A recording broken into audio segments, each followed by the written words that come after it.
Estimados participantes, sean nuevamente bienvenidos al curso de Residencia y Supervisión de Obras Públicas. Hasta que se conecte el ingeniero, vamos a hablar un poco del proceso de certificación, de manera opcional para todas las personas interesadas en obtener este certificado.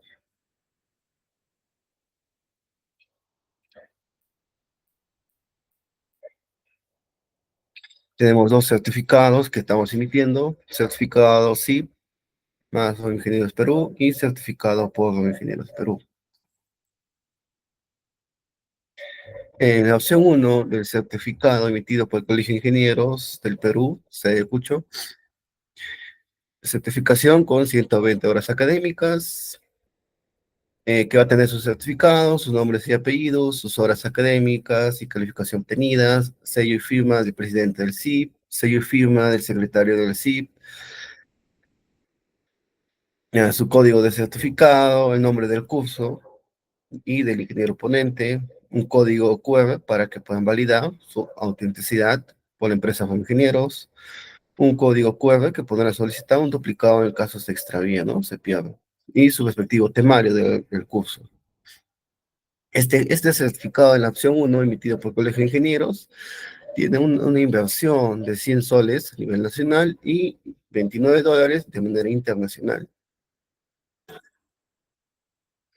Ahora, en la opción 2 que es emitido por la empresa Juan Ingenieros, también con 120 horas académicas, que va a tener este certificado, pues sus nombres y apellidos, sus horas académicas y calificación obtenida, un código QR que podrán validar su autenticidad por la empresa Juan Ingenieros, su sello y firma por el gerente general de la empresa Juan Ingenieros, un sello y firma por el asesor académico de la empresa Juan Ingenieros, un código de certificado, nombre del curso y nombre del ingeniero ponente, su código QR para validar su autenticidad, ¿no? Por el proceso de ingenieros y su respectivo temario del curso expuesto. Este certificado en la opción 2 tiene un costo de 79 soles y de manera internacional un costo de $26. Como podrán observar, acá está su modelo de certificado en la opción uno y en la opción 2, ¿no? En la opción uno permitida por el Colegio de Ingenieros del Perú, y en la opción 2 por la empresa de ingenieros, ¿no? Con su respectivo sello y firma, su DNI, sus horas, la calificación obtenida y con 100 horas académicas, ¿no? Aquí como podemos observar.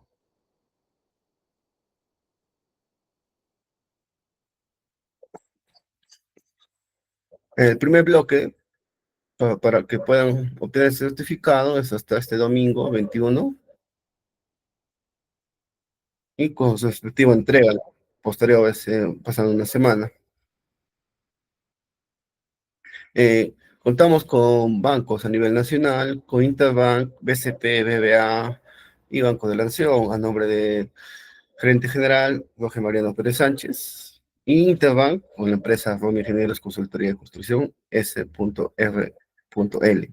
También contamos con Yape o Plin, a nombre de Jorge Mariano Pérez Sánchez. Ahora, de manera internacional, contamos con PayPal, ¿no? Siendo clic acá, les dirige este link. Acá colocan su correo electrónico y su contraseña. Si en caso no tengan, se crea una cuenta. Y es que colocan, ¿no? El monto de la primera opción, $29, y la segunda opción de $26, ¿no? Con su respectivo texto, ¿no? El certificado opción uno para ingenieros o certificado opción 2 para ingenieros. También contamos con Bonegra y Western Union, ¿no? Siendo clic acá. Una vez realizado, que es el paso uno, escoger su certificado, y el paso 2, confirmar el pago, eh, se envía un mensaje al WhatsApp de la empresa de ingenieros con su respectivo, ¿no? El nombre del curso, sus nombres y apellidos, que sean en mayúsculas, su DNI, su correo electrónico y su lado. Son datos importantes para que se va a emitir su certificado. Ahora, de manera física, es a todo a nivel nacional, será enviado por la empresa Olva Curve, pero será con un costo adicional de 39 soles. Eso es todo en proceso de certificación, de manera opcional para todas las personas interesadas, ¿no? Vamos a tener en este curso de residencia y supervisión de obras públicas.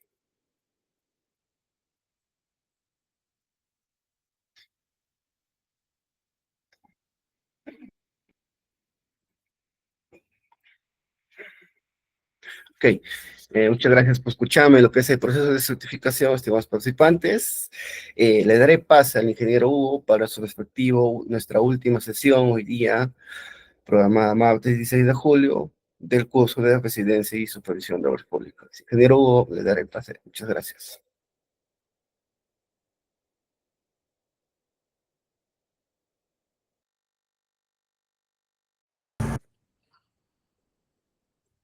Muy buenas noches. Espero que me puedan estar escuchando. Por favor, confirmen.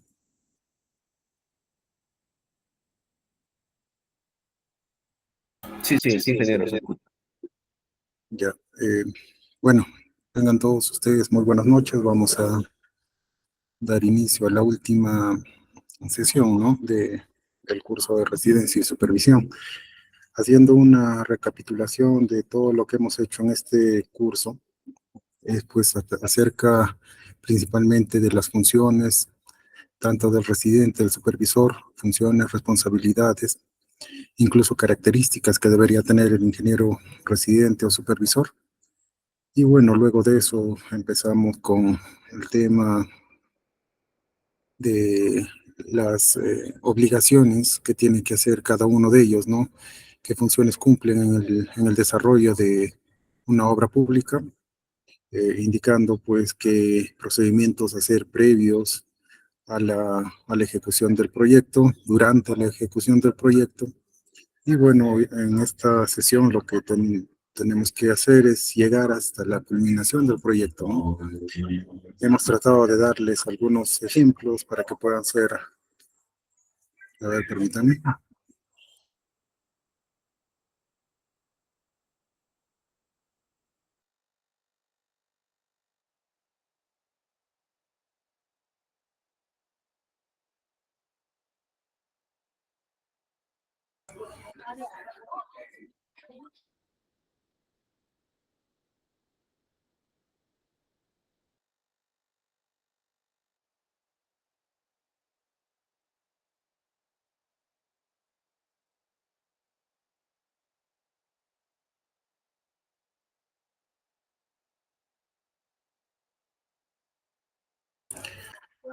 Bueno, disculpen esa pequeña interrupción, pero como les mencionaba, en esta oportunidad nos va a tocar ya, bueno, el tema de algunas pequeñas o eventos que pueden haber, ¿no?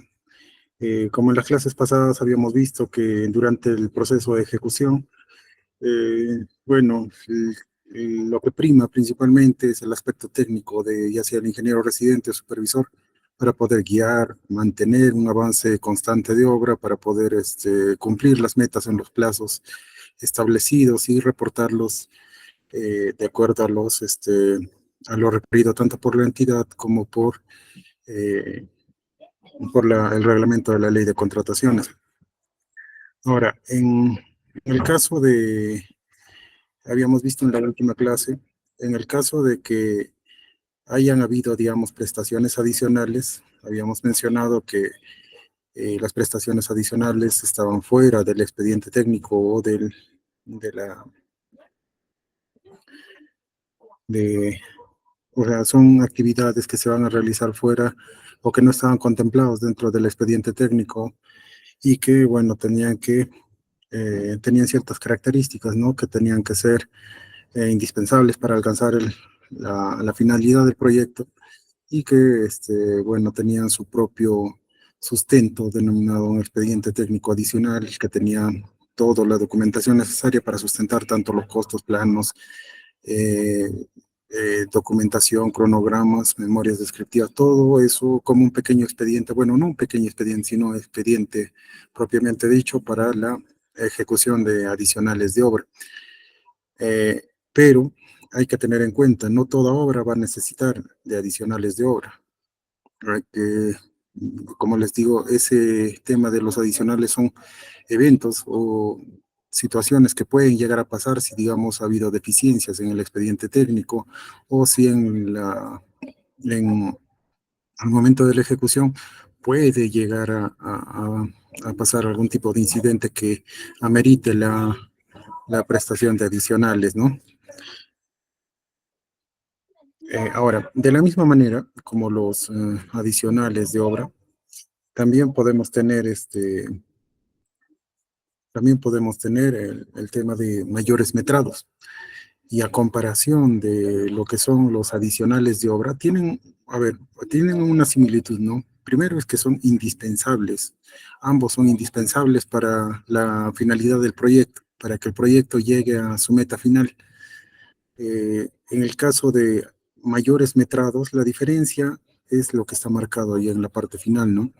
Que no proviene de una modificación de ingeniería. En el tema de adicional lo vamos a diferenciar porque sí va a requerir una modificación al diseño de ingeniería, pero en el caso de mayores metrados simplemente van a ser una modificación de la cantidad de cantidad de trabajo, pero que no va a implicar una modificación de los diseños o una modificación de, de los cálculos de ingeniería, ¿no? El diseño de ingeniería en general. Como, como temas de, o bueno, como una pequeña definición para el tema de mayores metrados, ahí podemos ver que es un mayor metrado, es un incremento del metrado de una partida del presupuesto de obra. En el caso de un mayor metrado, bueno, como un ejemplo clásico pueden ser en el tema de obras por, digamos, de obras viales, tenemos pues las obras de carreteras, donde que en los planos se van a ir ejecutándose de acuerdo a las secciones transversales que se han estipulado en los planos, pero no necesariamente van a terminar concordando con lo que indica en el campo.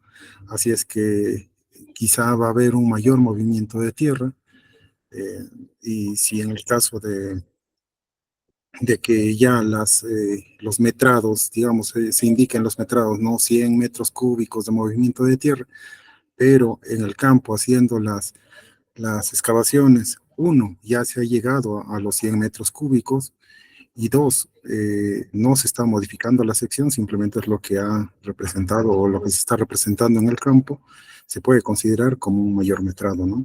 Es el incremento del metrado de una partida del presupuesto de obra. En ese caso, el movimiento de tierra se va a considerar como mayor metrado porque solamente es un incremento, ¿no?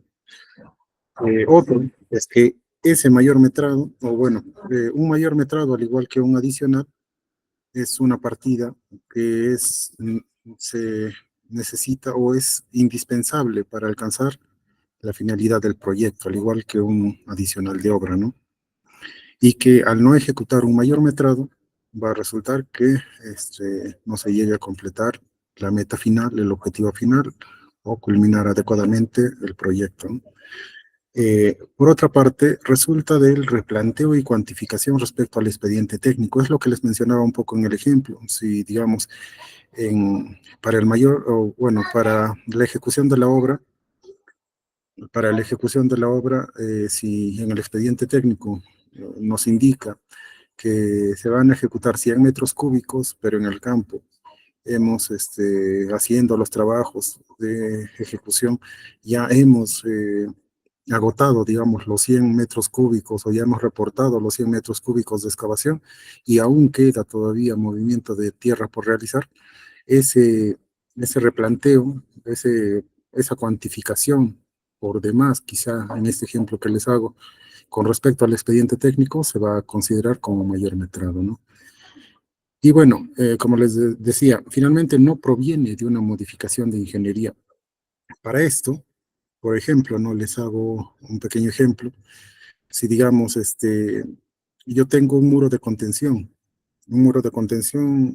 el ancho, digamos que es de 20 centímetros, bueno, ponte 20 centímetros, es un ejemplo nada más. El ancho es de 20 centímetros y la altura de ese muro es de 2 metros, ¿no? Entonces, eh, vamos al campo estamos haciendo los movimientos de tierra, pero vemos que en el campo lo que vamos a necesitar no es un muro de 2 metros, es un muro de 4 metros de altura.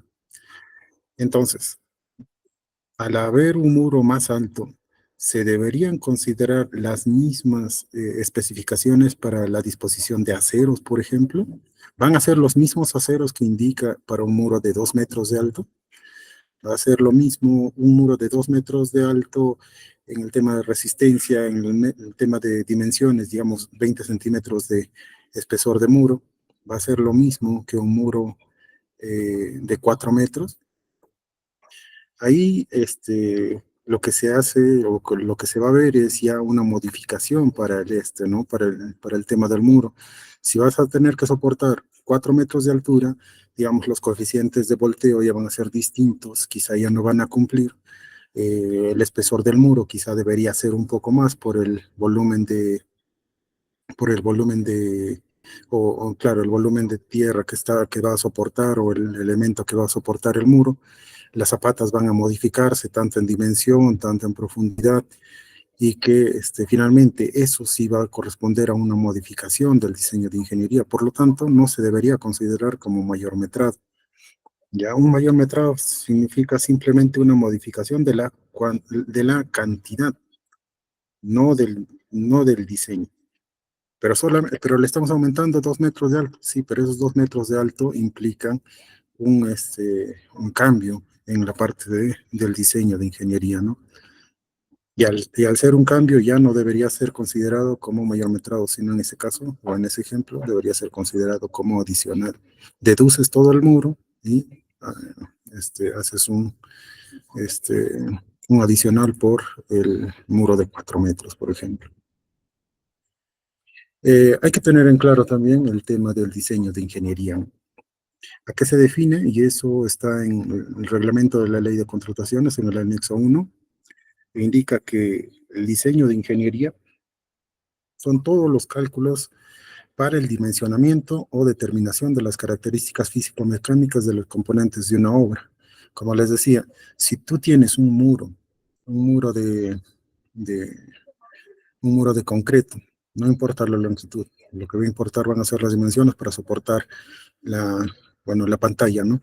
Y el detalle es eso, si la pantalla va a ser de una altura mayor, entonces ese muro va a tener que modificarse, ya sea en espesor, ya sea en soporte, en la zapata misma, y al modificarse ese diseño ya se puede considerar como un adicional y no como un mayor metrado.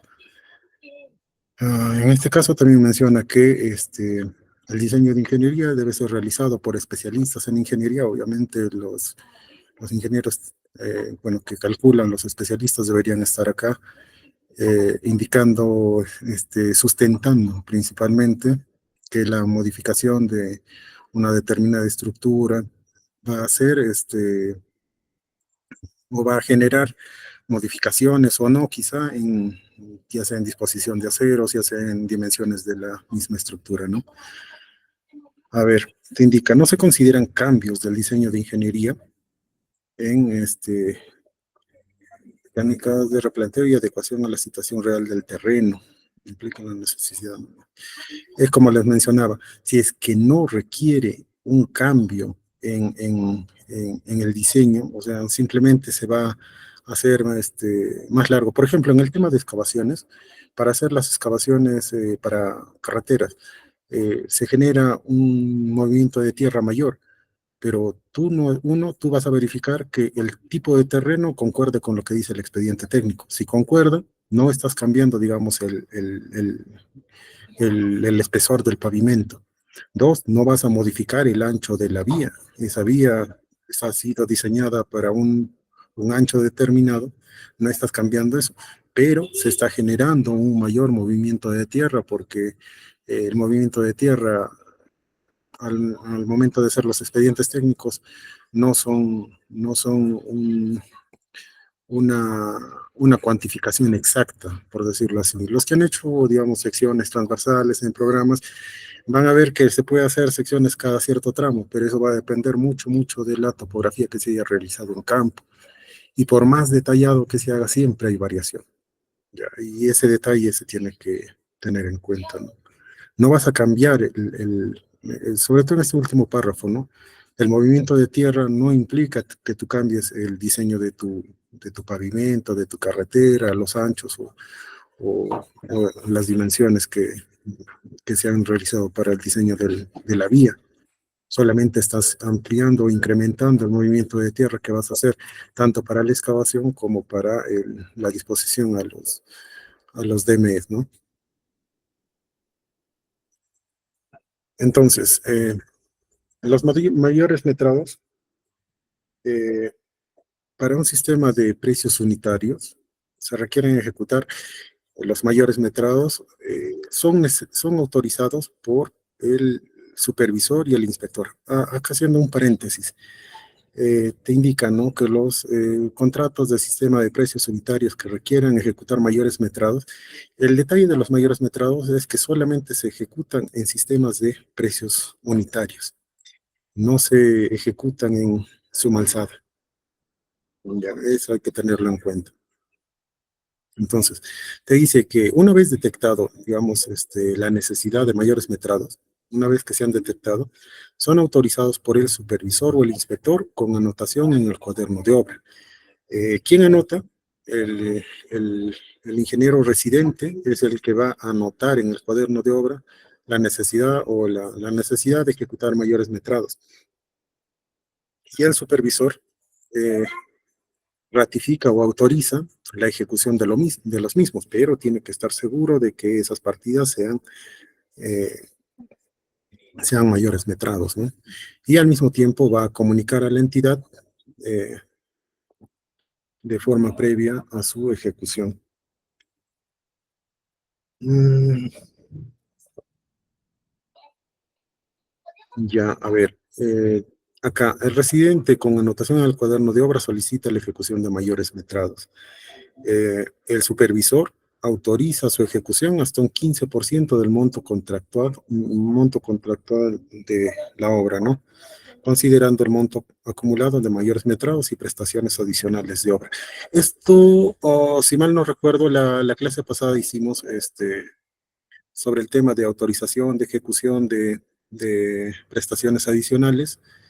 Indicábamos que teníamos hasta no un tope, sino eh, un, este, un, un límite, por decirlo así.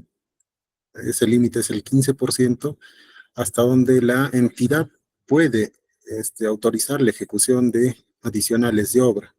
Sobre ese 15% hasta un 50% de adicionales, ahorita estamos haciendo referencia a lo que hemos hecho en la clase pasada, ya lo tiene que autorizar la Contraloría, ¿no? Se hace un reporte, o bueno, si se pasa por encima de ese 15%, bueno, ahí también está mencionando, ¿no? Si se pasa de ese 15%, ya deberíamos indicar, o bueno, remitir esa información a la Contraloría para que ella, mediante una resolución, apruebe la ejecución de esos adicionales, ¿no? Solamente si está por encima del 15 y menos del 50% del monto contractual. Ahora, ¿por qué se menciona esto acá? Porque para, para determinar ese 15% se debe, eh, se debe sumar todas las prestaciones adicionales que se hayan tenido. Se debe sumar también todo el monto de los acumulados de mayores metrados que hayan existido en la obra, y se debe restar los presupuestos deductivos, ¿no? O los deductivos vinculantes principalmente, ¿ya? Si, por ejemplo, tenemos un presupuesto adicional de, digamos, 10% y tenemos un mayor metrado de otro 10% y tenemos un presupuesto deductivo, o sea, que lo vamos a restar de otros 10%, si tú sumas eso, el adicional 10% más el mayor metrado 10%, ya suman 20, pero le restas el deductivo vinculante menos 10, resultaría solamente de 10% de variación que vamos a tener, ¿no? Un 10% de incidencia. En ese caso, quien autorizaría esa ejecución, o bueno, el pago de ese mayor metrado vendría a ser solamente la entidad, ¿no? Mm, a ver, ya, tenemos, ahí como les mencionaba, el monto de ejecución de mayores metrados se computa con el cálculo límite para la aprobación de adicionales mayores a 15% hasta 50% del monto contractual. Bueno, es una variación del contrato ahí, lo que indica la ley de contrataciones en el artículo 34, ¿no? No se requiere la aprobación previa de la entidad para la ejecución de mayores metrados, pero sí para su pago, autorizado por el titular de la entidad y a quien le delegue o a quien le delegue dicha función. Hay que tener en cuenta eso, ¿no? Por ejemplo, a comparación con los adicionales, para la ejecución del adicional, bueno, se hace todo un procedimiento, el residente anota en el cuaderno de obra, el supervisor informa a la entidad y autoriza la elaboración del expediente técnico de adicional. Una vez que el expediente técnico de adicional haya sido aprobado bajo una resolución, a partir de ese punto recién se ejecuta la, la prestación adicional o el adicional de obra. Pero, ¿qué pasa con los mayores metrados? Simplemente, si el residente ha anotado, se informa al supervisor de obra que la partida de excavaciones o de excavaciones en terreno suelto se han completado los metrados contractuales, y o sea, se ve la necesidad de ejecutar mayores metrados, entonces el supervisor simplemente verá, tiene que evaluar, ¿no?, si es verdaderamente un mayor metrado o no, y lo que tiene que hacer es comunicar mediante cuaderno de obra, autorizando que se ejecute los mayores metrados, pero a la par también tiene que informar a la entidad que se va a ejecutar mayores metrados. Ahora, uno es eso, la ejecución, y otra cosa es que eh, el pago de los mayores metrados, ¿no? Para eso también la entidad tiene que tener una,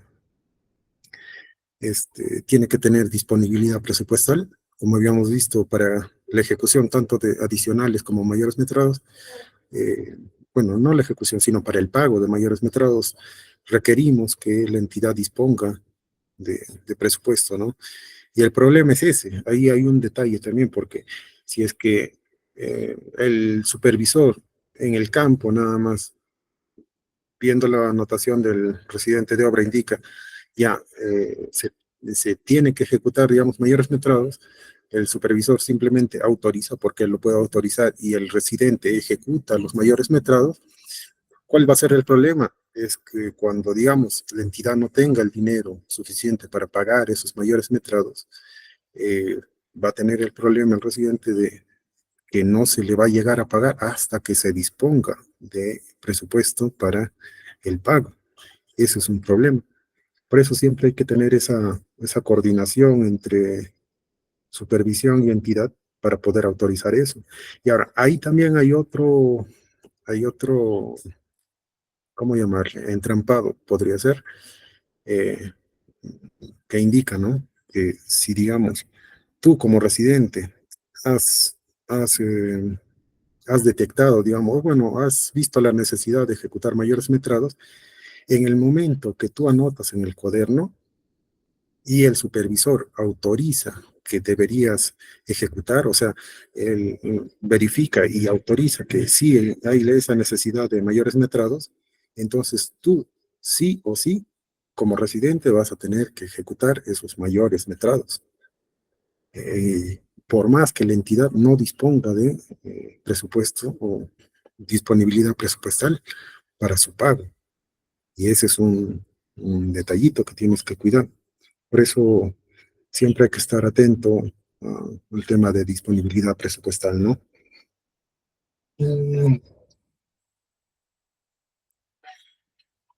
A ver, prestaciones adicionales de servicios de supervisión. Ah, acá lo que indica el artículo 199.7 del reglamento Es toda prestación adicional, es aquella que no se considera dentro del contrato original, ¿no? Esta va a ser indispensable o necesaria para el cumplimiento de la finalidad para la finalidad de la ejecución de la obra. Y bueno, puede prevenir por diferentes motivos, la deficiencia o omisiones en los términos de referencia, ¿no? Las prestaciones adicionales de obra. Si esta prestación adicional, por ejemplo, genera una ampliación de plazo, esa ampliación de plazo, se va a considerar como un adicional de servicio de supervisión. Otro es la variación en el plazo de la obra, me refiero a las ampliaciones de plazo, eh, que sean diferentes o que sean distintas a la prestación adicional de obra. Como les menciono, en el ítem 2 y el ítem 3 se refieren principalmente, ya bueno, al adicional en el ítem 2. El adicional puede generar mayor una ampliación de plazo, y esa ampliación de plazo también se computa para el supervisor, porque si va a generar mayor plazo, el detalle es quién supervisa la ejecución de ese adicional, por lo que de manera automática al supervisor se le debe reconocer las prestaciones adicionales, ¿no? Para el último es temas de ampliaciones de plazo o por, eh, claro, principalmente ampliaciones de plazo, y es lo que se da principalmente, ¿no? El ítem 2 y el ítem 3. Esos dos son los que generalmente son los, los principales para generar prestaciones adicionales en el servicio de supervisión.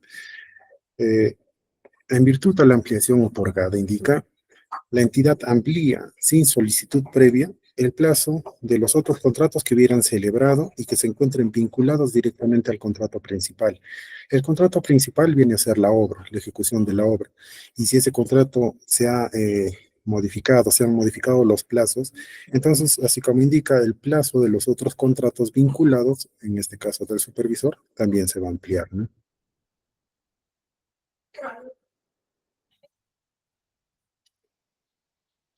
Las prestaciones adicionales del servicio de supervisor, según la Ley de Contrataciones del Estado en el artículo 34 y el reglamento en el artículo 205, por casos distintos a los adicionales de obra, se van a tener que, mediante resolución previa, el titular de la entidad puede autorizar prestaciones necesarias para cumplir con el objetivo del contrato, por variaciones en el plazo de la obra o variaciones en el ritmo de trabajo de la obra, distintos a los adicionales. Bueno, más o menos lo que les mencionaba en el anterior, ¿no? De la misma manera, ¿no? Si esas prestaciones adicionales para supervisor van a ser hasta un 15%, los autoriza la entidad. Cuando es mayor a un 15%, los autoriza la Contraloría, ¿no? Para el cálculo de todas las prestaciones adicionales previamente aprobadas, debe contar con la asignación presupuestal necesaria. De todas maneras, la entidad tiene que tener una asi- la disponibilidad presupuestal, ¿no? Y de la misma manera, cuando, cuando se aumenta, se incrementa, así como en el caso de los adicionales para obra, se ha incrementado se ha incrementado un porcentaje, ese porcentaje de incidencia, en esa misma cantidad se debe incrementar las garantías de fiel cumplimiento que pueda tener tanto de residente o perdón, tanto del contratista como del supervisor, ¿no? Y por el tema de adicionales de obra, los autoriza el titular, y para su aprobación no se aplica el límite de 25% del monto del contrato original. Esto va referido a que al ser un servicio puede llegar hasta un 25%, pero en este caso se toma como un 15% nada más, para la autorización por parte de la entidad, ¿no? Y en este caso, también se tiene que ver lo que indica la Directiva 019 del 2020 de la Contraloría, eh, que indica pues, que los servicios de control previo de las prestaciones adicionales de supervisión de obra, en este caso habla de supervisión, la directiva 018 habla de las prestaciones adicionales solamente de obra. En este caso nos indica, ¿no?, que para el cálculo del porcentaje de incidencia se suman los montos de todos los presupuestos adicionales del servicio de supervisión, por casos distintos a los adicionales de obra previamente aprobado por la entidad y los autorizados por la Contraloría. En ese caso, con esta fórmula se calcula el porcentaje de incidencia, así como indica el presupuesto adicionales de supervisión eh, generadas por la variación en el plazo de obra o variaciones en el ritmo del trabajo de la obra, en casos distintos a los de la adicional de obra, aprobados previamente por la entidad o que se encuentren en trámite en la Contraloría, ¿no? Con esta fórmula tú, si han habido ampliaciones de plazo, se calcula cuánto es lo que está aumentando esa ampliación de plazo, si es por un tema de principalmente ampliaciones de plazo y modificaciones que vayas a tener en caso de adicionales, vas a tener que hacer la sumatoria de todos esos porcentajes de incidencia y los vas a reportar, ¿no? Vas a reportar ese porcentaje y si supera el 15% para realizar el pago, se va a tener que requerir la autorización de la Contraloría. Muy bien. Entonces, acá llegamos, o bueno, vamos a hacer un tema corto nada más, de un tema de intervención económica. Habíamos hablado un poco acerca de esto, me parece que la última clase. En el caso de la intervención económica, se va a dar principalmente, se puede justificar el tema de intervención económica por el tema de retrasos, ¿no? Habíamos indicado en una de las clases que cuando hay se hace el control del avance acumulado de obra y no llegamos, digamos, a hasta un 80% de la valorización acumulada programada. Lo que sucedía es que si es que en una primera instancia el contratista no llega hasta un 80% del avance programado, lo que hacía el supervisor era anotar en el cuaderno de obra y solicitar dentro de los 7 días calendarios, eh, solicitar al contratista que presente su calendario acelerado, ¿no? Ahora, ha presentado su calendario acelerado, pero en una segunda instancia, en la siguiente valorización o quizá más adelante, no llega nuevamente a cumplir el 80% del programado,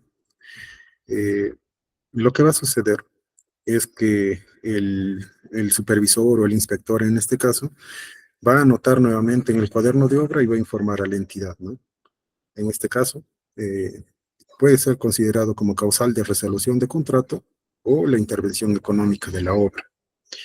Se hace, en el caso de la intervención económica, eh, eh, el tema de intervención económica es un poco, no te diría complicado, pero sí es un poco, eh, afecta grandemente a lo que es la ejecución misma de la obra, ¿no?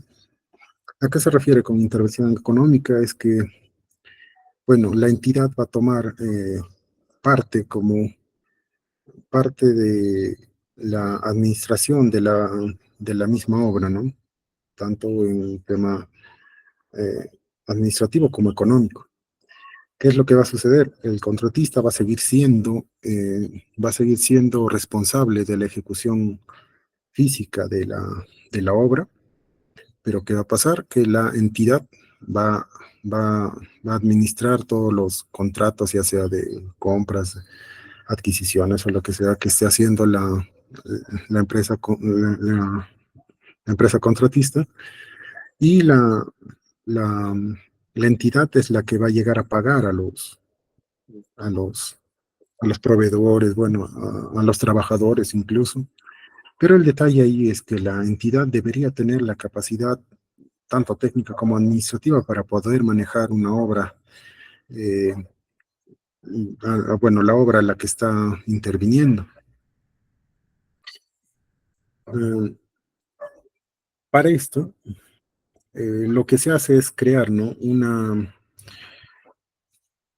Una cuenta mancomunada donde el contratista tiene que hacer el depósito de todos los saldos por amortizar que tenga, y ahí es lo que va, eh, y esa cuenta es la que va a manejar la entidad para hacer los pagos mencionados, ¿no? Aparte de eso, una vez que se hace la intervención económica, se le solicita al contratista hacer un nuevo calendario y bueno, la entidad se va a encargar de hacer el pago de todos los servicios o bueno, todos los materiales que puedan llegarse a utilizar en esa obra, ¿no?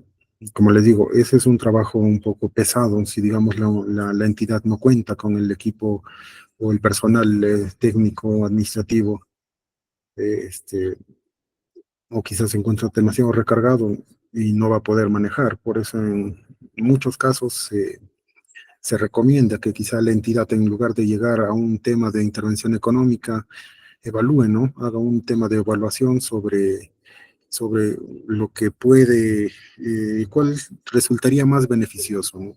Si, digamos, hacemos la intervención económica que me va a durar hasta hacer el proceso de tener la cuenta, de poder tener un nuevo calendario, de poder tener los profesionales designados para poder hacer o para poder llevar la obra, me va a tomar un tiempo considerable, o hacer que el contratista culmine la obra, culmine, esto sobre todo si es que la obra ya está quizá muy cercano a la culminación, no sé, un 80-90% de avance y ya le falta poco para llegar a la culminación. En ese caso se podría recomendar, ¿no? Que la entidad, bueno, haga lo posible para que eh, la empresa contratista termine y obviamente como no está llegando quizá a los plazos estipulados, se le aplique todas las penalidades eh, correspondientes, ¿no? Para así evitar que se llegue a un tema de intervención económica. Pero, como les digo, la entidad debería tener la capacidad de manejar esa obra y si no la tiene, simplemente no va a llegar bien, ¿no? Y ahí los perjudicados no necesariamente va a ser la empresa contratista, más que nada va a ser la población, porque su obra no va a avanzar o va a terminar, eh, no va a terminar bien, ¿no? Pues ahí, como les menciono, se trata de hacer quizá, o se trata de sugerir quizás que la entidad haga un análisis más detallado, ¿no? Y bueno, finalmente, si es que la entidad llega a intervenir económicamente a la obra, como indica en la parte final, el contratista mantiene su participación contractual, o sea, sigue siendo responsable técnico de la ejecución y sus obligaciones, pero pierde el derecho al reconocimiento de mayores gastos generales. Los mayores gastos generales, productos quizá de un nuevo calendario, una ampliación de plazo o una variación en el plazo, principalmente por eso.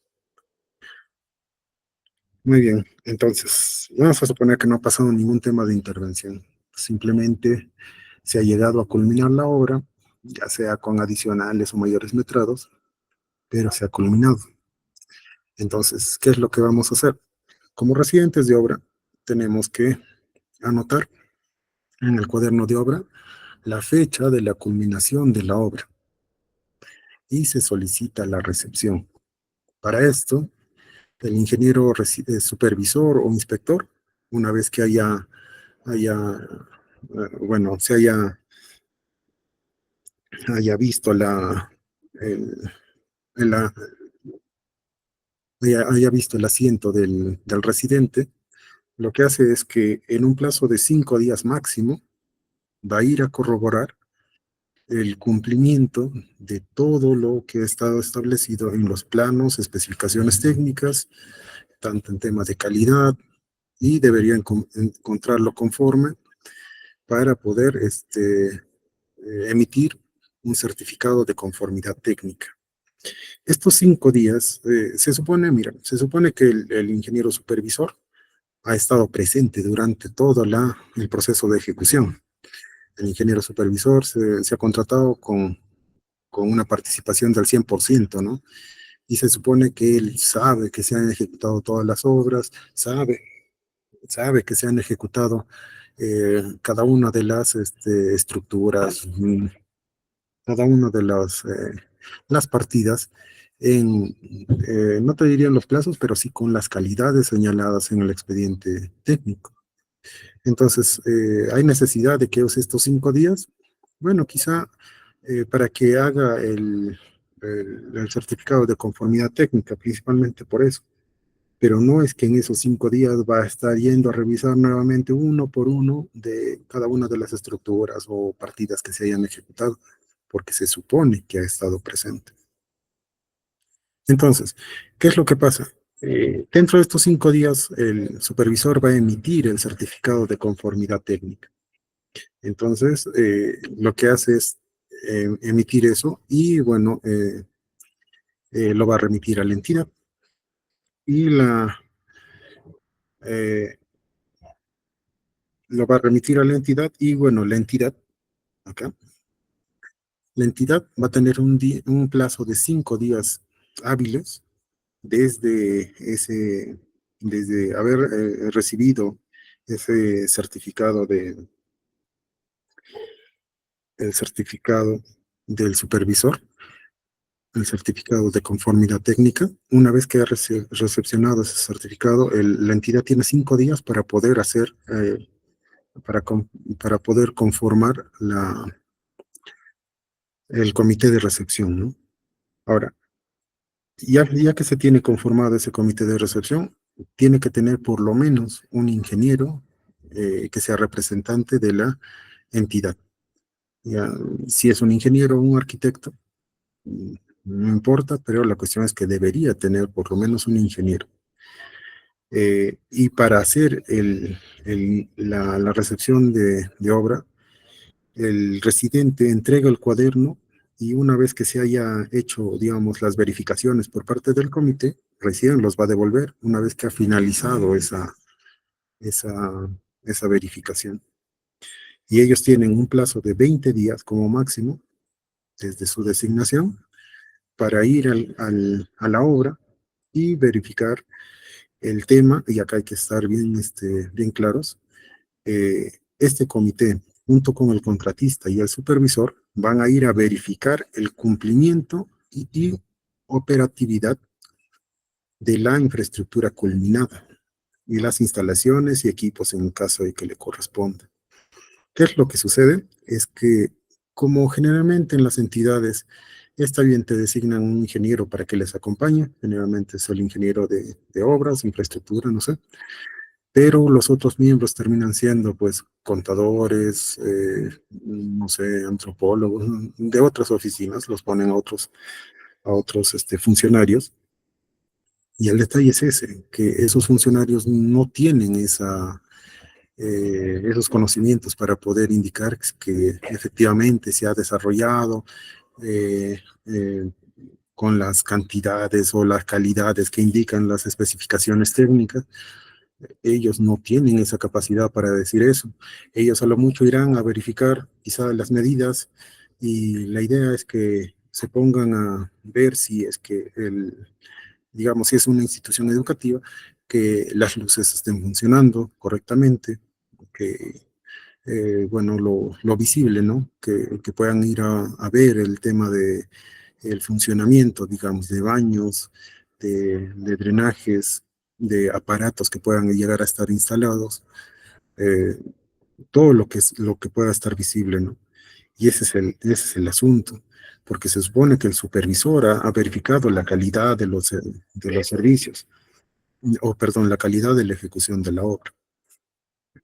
Eso es un problema porque más adelante siempre representa responsabilidad para los funcionarios que estén conformando el comité de recepción. Siempre, bueno, siempre ha sido así.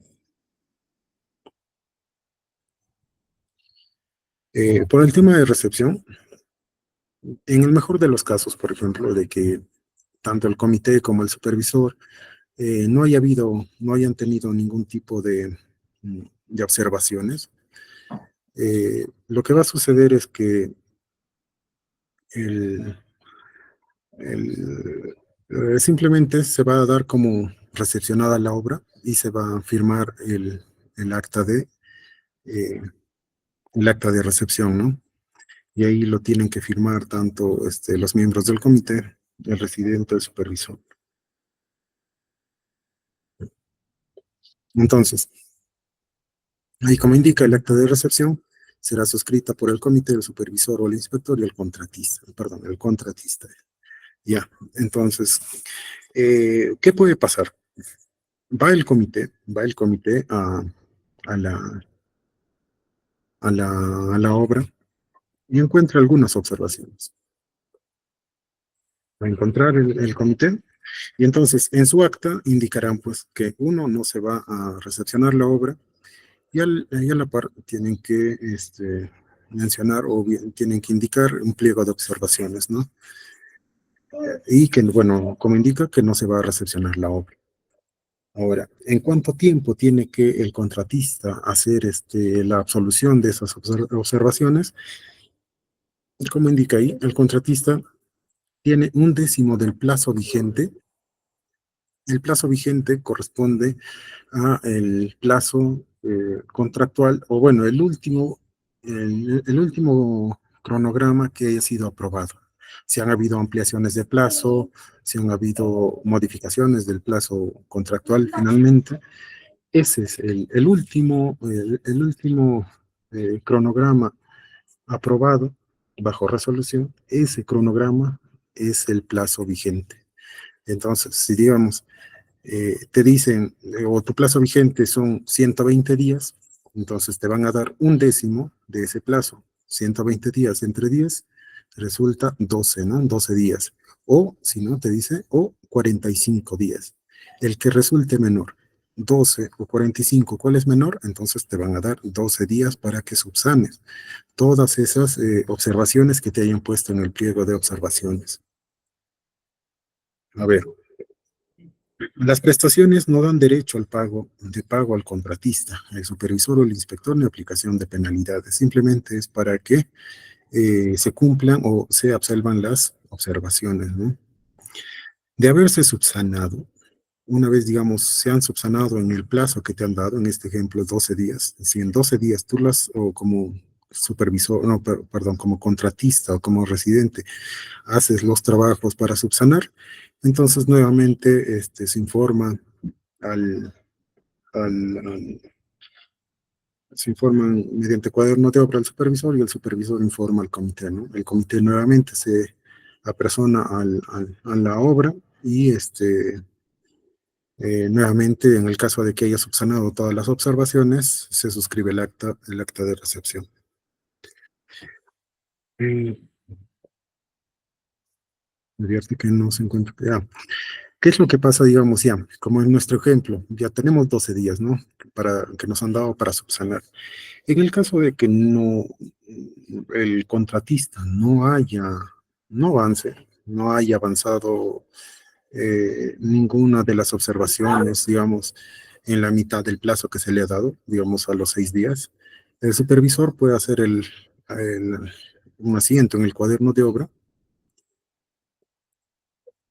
No, esto es más adelante. Resolución no, ya. Ese es lo que les mencionaba, es más adelante para otro tema. Pero el detalle es que eh, acá como indica, como consecuencia de verificar el funcionamiento y operatividad de la infraestructura culminada y las instalaciones de equipo, se advierte que la obra no se encuentra culminada, dispone que el inspector o supervisor anote en el cuaderno de obra a efectos del contratista culmine la obra, aplicando la penalidad por retraso. Esto lo que nos indica es que, por ejemplo, ¿no? El cuaderno de obra, el residente ha anotado, ya, en esta fecha se ha culminado la obra. se hace el procedimiento, se hace el informe se hace el informe del supervisor, se conforma el comité, pero el comité va a campo y ve que siguen trabajando los obreros o las máquinas, no sé, siguen trabajando. En este caso, ¿qué es lo que sucede? Que el comité va a hacer que el supervisor anote y que ese tiempo en el que, del que se ha anotado, desde que se ha anotado en el cuaderno de obra la culminación, hasta el tiempo que culmine todas las obras efectivamente, se va a colocar o se va a aplicar una penalidad al supervisor también. Se va a aplicar una penalidad al supervisor, no menor de 1% ni mayor al 5% del monto del contrato del supervisor. Aparte de las penalidades por retraso que pueda tener el contratista, también se le va a aplicar una penalidad al supervisor por informar que se ha culminado la obra, pero que no está culminada. Ya. Mm, Bueno, en ese caso se da la recepción de la obra, ¿no? Hasta ese punto. Si es que, en el mejor de los casos, que se informa, se verifica y efectivamente se ha culminado, ahí termina. Y se da plazo ya para que se haga la liquidación de la obra. Ahora, en el caso de que no se haya culminado o hayan observaciones, se da un plazo para subsanar las observaciones y, bueno, y que si lo termina, bien. Si no lo termina, si no termina, digamos, o no cumple, se van a dar un tema de penalidades, ¿no? Por retrasos. Ahora, la resolución del contrato de obra, la resolución del contrato se van a dar por casos fortuitos o fuerza mayor, por hechos sobrevinientes al perfeccionamiento del contrato que imposibilite de manera efectiva la continuación del contrato. Generalmente, ¿cuáles son las causales atribuibles al contratista? O sea, eh, si el contratista incumple injustificadamente las obligaciones contractuales, por ejemplo, y no ejecuta en los plazos establecidos, como mencionábamos antes, si no llega, digamos, a un 80% del monto programado acumulado, en una segunda ocasión se puede hacer un tema de resolución de contrato. Otro es por acumular el monto máximo de penalidad por mora. Esto principalmente se da porque no ha culminado la obra en el plazo establecido. Habíamos indicado que las penalidades por mora van a indicar o van a llegar hasta un tope máximo de un 10%, y esto, si es que lo sumamos con las otras penalidades, también que pueden llegar hasta un 10%, también se puede aplicar un tema de resolución de contrato. Por paralizaciones o reducciones injustificadas. Paralizaciones, todo tema de paralización debería ser justificado y habíamos visto causales también para eso. eh, o por temas atribuibles a la entidad, por incumplimiento injustificado de obligaciones esenciales, principalmente son la falta de pago, o algún tema que no esté cumpliendo y que esté estipulado en el contrato, ¿no?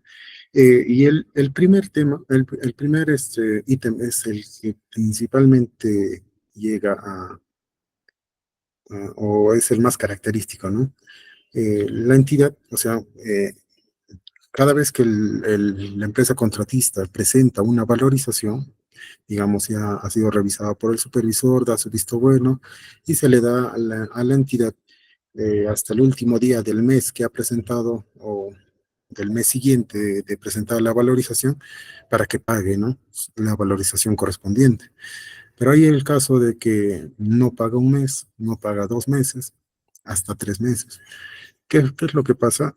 Una vez que la entidad no haya pagado hasta el tercer mes, eh, la, la, la empresa contratista lo que puede hacer es resolver el contrato por incumplimiento, ¿no?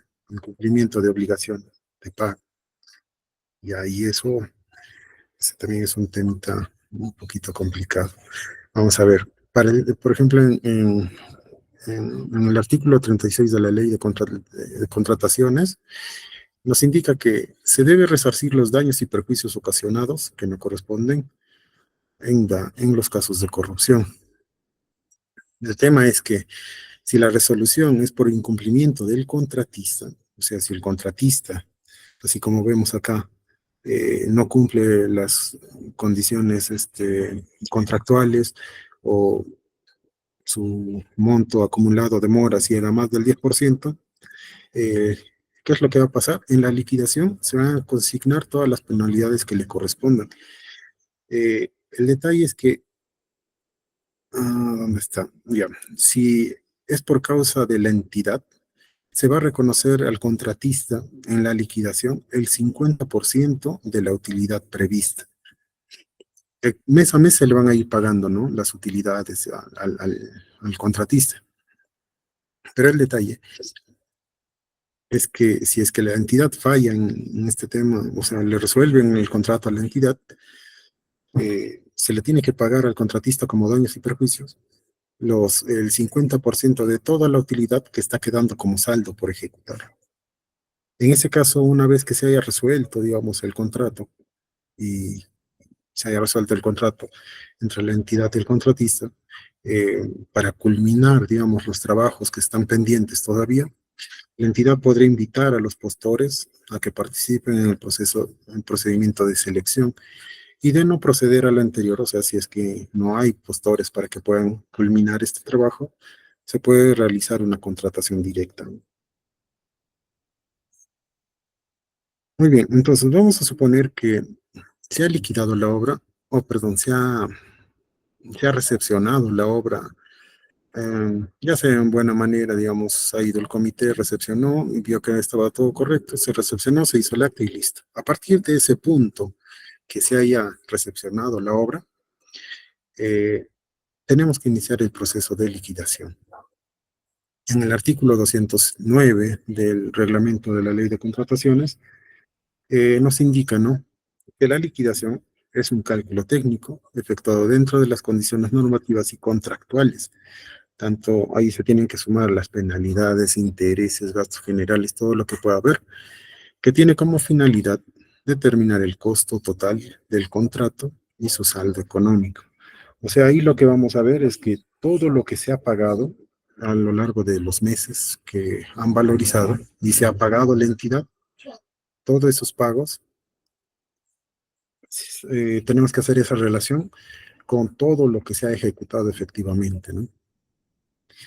El proceso mediante el cual se debe establecer los valores es la siguiente fórmula. Bueno, es una fórmula sencilla, ¿no? Saldo de liquidación va a ser igual al costo final menos los pagos efectuados. Este saldo puede ser positivo o negativo para el contratista. En la liquidación, bajo cualquier sistema de contratación, se practica con precios unitarios, gastos generales y utilidad ofertada. Y en el caso de los aprobados durante la ejecución del contrato, eso es en el caso de los adicionales, ¿no? Acá se indica, se practican con precios unitarios, gastos generales y utilidad ofertados, tanto para obras por suma alzada como obras por precios unitarios.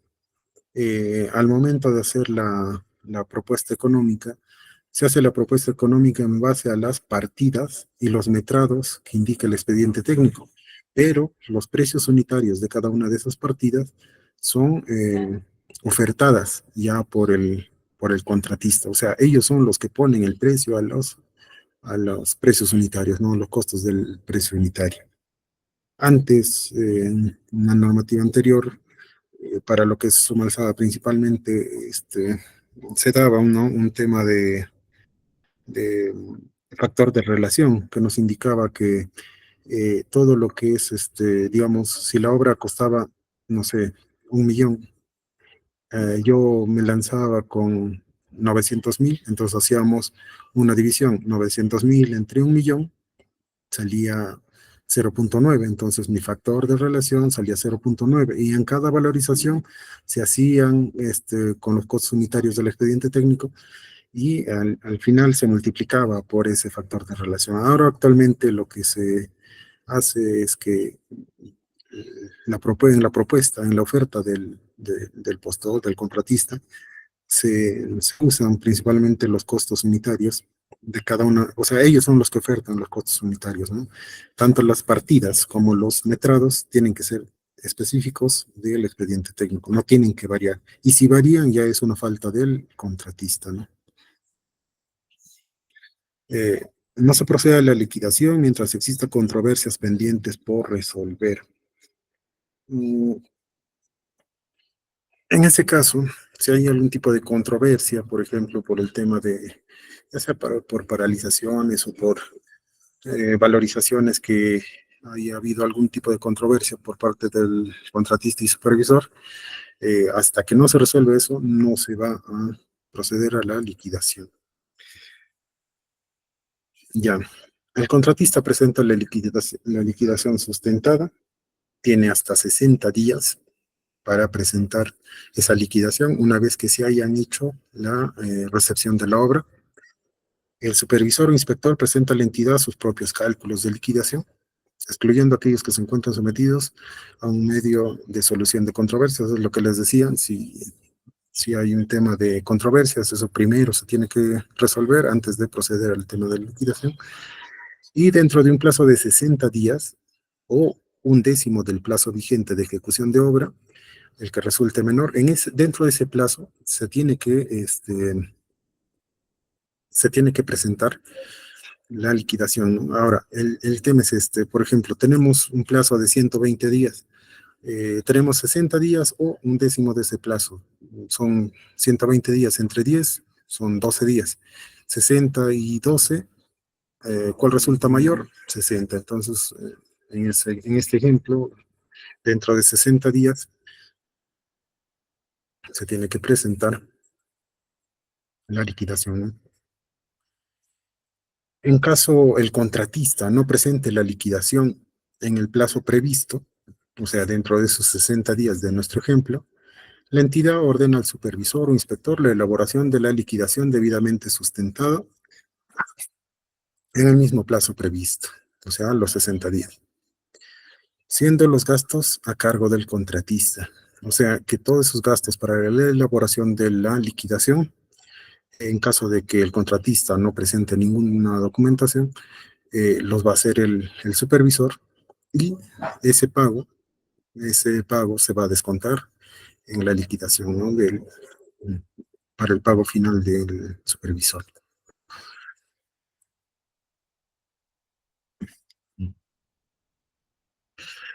En el mejor de los casos, cuando, cuando la liquidación, bueno, se elabora la liquidación, digamos, si es que ha habido un saldo favorable para el contratista, se llega a hacer el pago. Una vez que se ha hecho el pago, se va a culminar definitivamente con el contrato y se cierra el expediente definitivo y hasta ahí termina el trabajo del residente y el supervisor. Esto tengan en cuenta que tú tienes como residente, como supervisor, eh, no solamente eh, se calcula, ¿no? El pago de residente supervisor para el plazo de obra, sino tú vas a ser responsable como residente y supervisor hasta que la liquidación esté aceptada y pagada, ¿no? Consentida y pagada, hasta ese punto. Y ese pago que puede demorar hasta años, eh, tienes que estar ahí pendiente de esa liquidación. Eh, las discrepancias en relación a los defectos o vicios ocultos son sometidos a conciliación y arbitraje. Bueno, si es que hubiera habido algún tipo de defecto o no al momento de, digamos, al momento de realizar la liquidación, bueno, se puede someter a conciliación y arbitraje, como indica ahí, ¿no? En dicho caso, el plazo de caducidad se computa a partir de la recepción de la obra por la entidad hasta 30 días hábiles, posterior al vencimiento del plazo de responsabilidad del contratista previsto en el contrato. Acá hay un tema de responsabilidades del contratista, tanto para la ejecución de la obra. El plazo no puede ser menor a 7 años, eso debe estar estipulado en el contrato. Mínimo tiene que ser 7 años contados a partir de la conformidad de la recepción total o parcial de la obra, según corresponda. Y esto se deben cumplir los numerales 2 y 3 del artículo 1774 del Código Civil, ¿no? Defectos de suelo, mala calidad. Bueno, esos son temas del Código Civil, pero el detalle es ese, ¿no? Que el tema de contratos en ejecución de obra, eh, hay que tener en cuenta un tema de responsabilidades, principalmente al momento de la liquidación.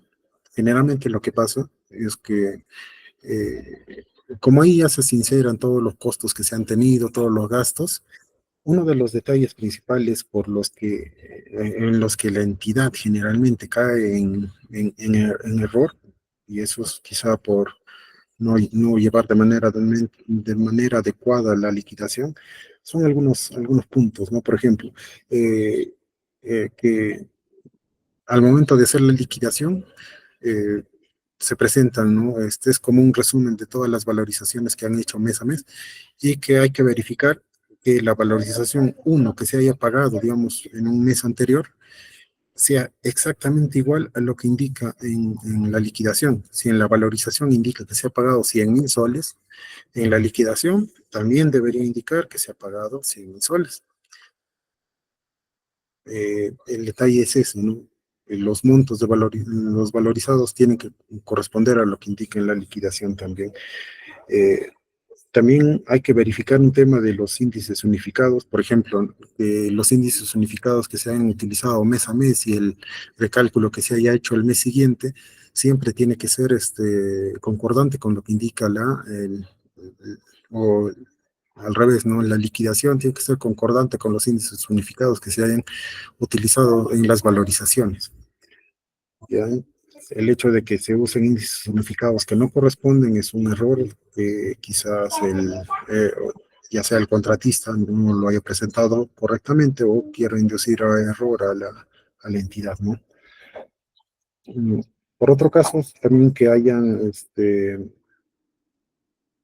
no hayan costos duplicados. Generalmente los costos duplicados van por un tema de asignar, ya sea en las hojas de cálculo, quizá costos duplicados de IGB, ese tipo de cosas, ¿no? Eh, otro tema de responsabilidad viene a ser un tema eh, y esto es algo muy, muy importante porque si, digamos, la obra entra en problemas, por decirlo así, lo que primero se va a verificar a nivel, digamos, de Contraloría es el correcto procedimiento de los cumplimientos, ya sea de plazos o procedimientos, para el tema de los adicionales, para un tema de mayores metrados, ampliaciones y todos los pagos adicionales o eventos que hayan habido durante la ejecución de la obra. Porque, por ejemplo, ¿no? Si es que un adicional, el contratista ha cumplido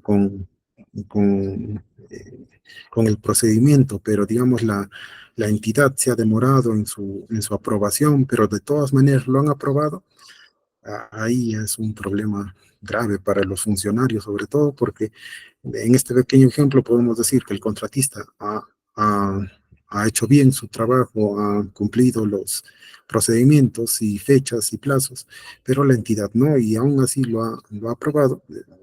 El que se va a llevar el problema va a ser el funcionario. Hay que tener mucho, mucho cuidado en ese asunto. Sobre todo eso, ¿no? El área de tanto de supervisión como liquidación tiene que verificar siempre los temas que les he mencionado, ¿no? Para estar evitando pagos por demás o quizá que para más adelante se generen controversias en función a la liquidación. Eh, bueno, con el tema de contratos de la ejecución de la obra, como les mencionaba, son 7 años para el que está, eh, para el ejecutor. Para un tema de supervisión, eso debe estar acá abajo, ya, para un tema de supervisión, el contrato igual debería ser, debería tener esa cláusula indicando que la responsabilidad no debería ser menor a 7 años, o sea, mínimo debería ser 7 años desde la conformidad de la obra. Y hay un tema más, ¿no? Para un tema de consultoría de obras, consultoría, perdón, de elaboración de expedientes técnicos, la responsabilidad del contratista, del ingeniero, de la empresa, por deficiencias o vicios ocultos, puede ser reclamada en un plazo mayor a 3 años, ¿no? El problema es que cuando, digamos, el expediente técnico tiene errores, fallas, eh, problemas finalmente, eso va a inducir a la, a la obligación de la creación de mayores, ya sea mayores gastos generales, perdón, mayores metrados o adicionales de obra, ¿ya? Y esos adicionales tienen que ser pagados por la entidad. Y si la entidad es limitada, digamos, en temas presupuestales, se va a ver en problemas con el ejecutor, ¿no? Por ejemplo, si, digamos, se ha detectado un adicional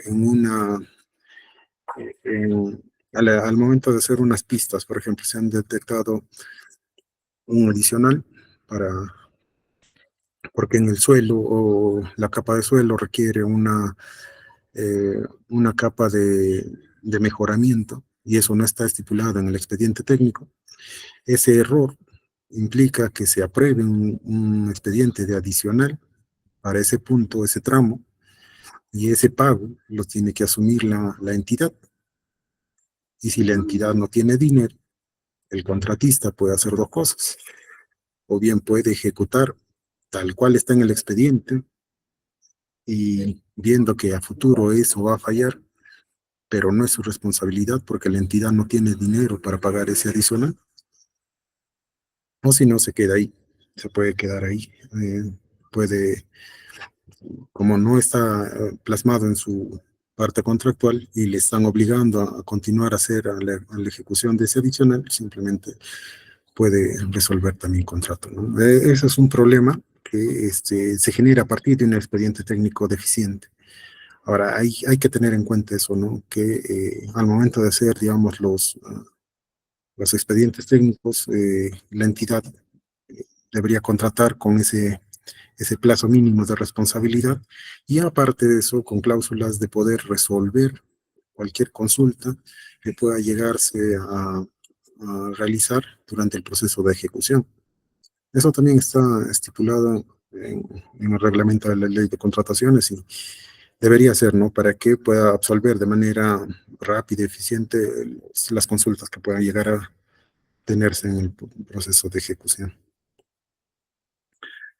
Mm, ya, bueno, muy bien, hasta acá llegamos con un tema de, del proceso